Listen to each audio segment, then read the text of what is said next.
Vamos a analizar la sociedad en el antiguo régimen.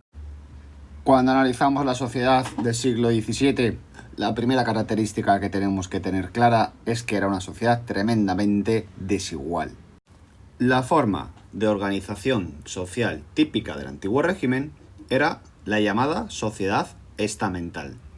Este sistema dividía la sociedad en 3 estamentos y sus características fundamentales eran, por un lado, la existencia de privilegios y el inmovilismo. Implicaba 2 elementos. En primer lugar, se pertenecía a uno de los 3 estamentos por nacimiento.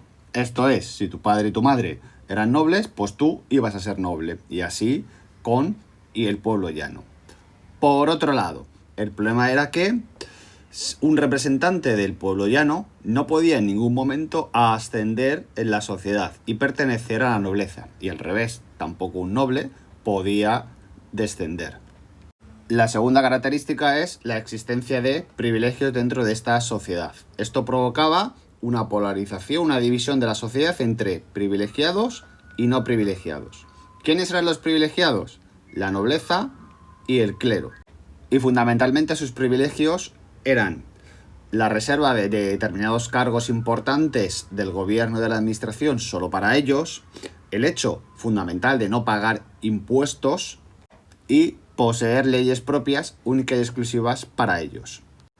Como veis, este modelo de sociedad provocaba una estratificación muy grande dentro de esta sociedad, donde las clases populares o el estado llano eran cuantitativamente muy mayoritarias. Pasamos ahora a analizar cada uno de los 3 grupos.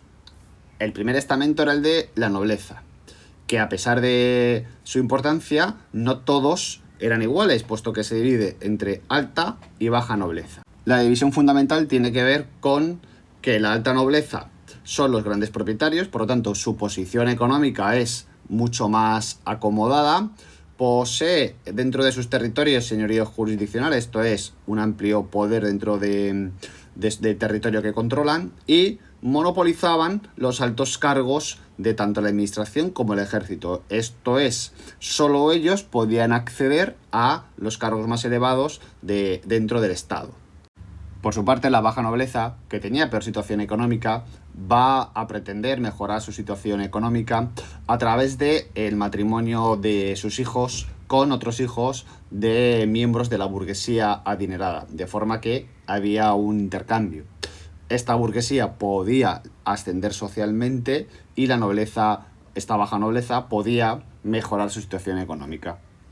A su vez, el clero también se dividía en alto y bajo. ¿Quién pertenecía al alto clero? Pues los hijos menores de la alta nobleza. Como veis, para ellos, para la alta nobleza, estaba reservada los mejores cargos. ¿Cuáles son dentro de la iglesia? Los obispos, arzobispos, etc. ¿Y a quién pertenece el bajo clero? Podrían ser, pues los sacerdotes, etcétera, etcétera. A estos eran miembros del pueblo llano. Como veis, dentro de la sociedad y dentro del clero había una división a la hora de obtener los mejores cargos según el grupo social o el estamento al que se pertenecía. Por último, el grupo más numeroso, el pueblo llano. Aquí, este grupo social eran los que trabajaban y por lo tanto aquellos que pagaban impuestos, pero por otro lado no tenían ningún tipo de influencia ni dentro de la sociedad ni por supuesto de la política, puesto que no podían acceder a los principales cargos políticos. Y aquí sí que hay una división muy clara según el nivel de riqueza que poseían. Los grupos fundamentales eran, por un lado, la burguesía, los campesinos y luego el resto ya de grupos urbanos de población que vivía en la ciudad. La burguesía, por su parte, dentro de ser un grupo amplio, fundamentalmente eran comerciantes o personas de profesión liberal, como médicos, por ejemplo, algunos artesanos, ¿vale? Aquí el problema era que ya comienza a estar fuertemente descontenta, ya que su posición económica no se traduce en ningún momento en la posibilidad de tener una influencia y un poder político. Por otro lado, los campesinos son el grupo mayoritario de la población, pero su situación económica era la peor de todas.